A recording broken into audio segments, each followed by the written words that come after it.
Hi everyone, welcome back. So in this video, I'm gonna share with you how you can add the SMA on NinjaTrader. So just follow me and follow the steps. It's so easy and simple. So first of all, open your NinjaTrader software, then go to this icon right here.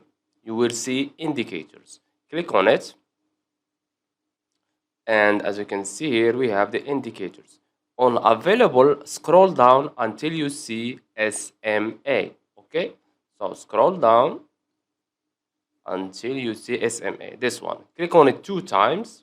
Okay, and this is our SMA. I already have 2 here, but I think that you get the idea. So this is my SMA.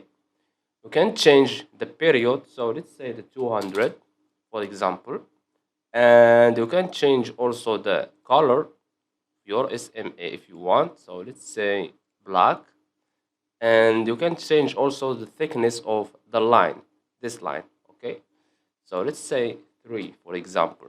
Then click on apply, and as you can see here, this is the 200 SMA. And if you are happy with that, you don't want to change anything, just click on OK. And this is our 200 SMA. So I hope you found this video helpful. Don't forget to give us a like and subscribe. Thanks for watching, and see you in the next one.